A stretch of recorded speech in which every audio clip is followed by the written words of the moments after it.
Welcome back, everybody. I hope you're having a great Christmas and a great holiday season and spending some time with your family and obviously getting some awesome photos. Well, shooting out in the cold is, I think, a great topic to talk about today because it's not all that easy. It's not as easy as just getting bundled up and going out there. There's a lot of preparation and planning to it. So let's talk about 5 tips I compiled for you guys for shooting out in the cold. Make sure you stick around till the very end. So let's get this started. Tip number 1, bring extra batteries. You're always going to want to bring extra batteries, but especially when it's cold outside. I don't know the science behind it, but cold weather and batteries just doesn't work out. If you shot in the cold before, you know exactly what I mean. Your batteries might only last half or a quarter as long as they normally do. The cold just sucks the power right out of them. So make sure you're bringing spare batteries. Tip number 2 is condensation forms in and around your gear, so make sure you're keeping your gear nice and dry. This especially happens when you take your camera from a super cold environment like outside and then you bring it inside. You'll see condensation will form on the front of your lens, and it also forms inside your camera body and inside your lens. That's the worst part. You can't just wipe that off.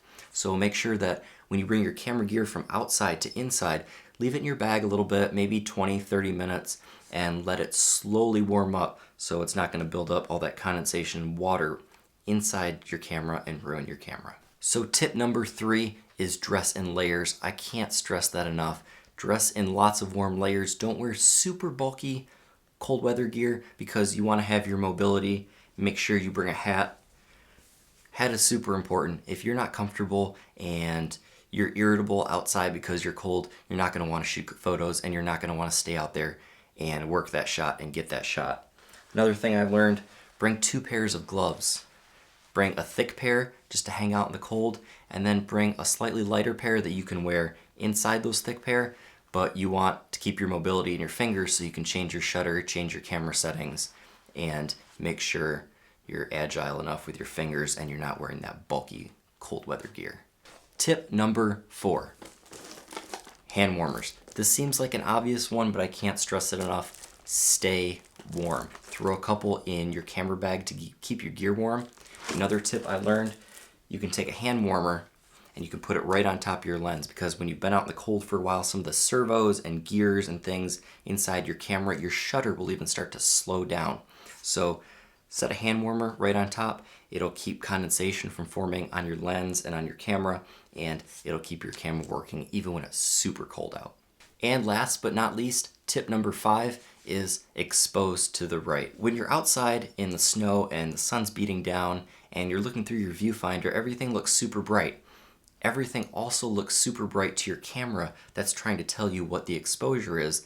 And when it's super bright white with the sun hitting that snow, your camera's going to tell you that your image is overexposed even when it might be perfectly exposed. So you're going to compensate and you're going to turn everything down. You're going to take your photo and you're going to see that everything on your viewfinder is coming out underexposed, even though it says it's exposed on your camera.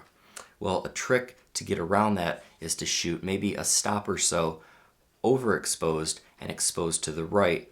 That's your little thing in your viewfinder on the bottom, your exposure meter with the plus and the minus, and it'll tell you where your exposure is at. Make sure you're shooting to the right on the plus side. That way your images will actually come out properly exposed, and you're just kind of tricking your camera a little bit. So those are 5 tips to get out and shoot longer in the cold and in the snow and come back with hopefully better images. So that is all for this episode. Hope you guys enjoyed. Make sure you share, smash that like button, subscribe down below so you can get more awesome videos like this every week. Make sure you're turning on your notifications so YouTube's notifying you every time I drop a new video. So that's it. Make sure you guys get out there, make awesome images, and go shoot.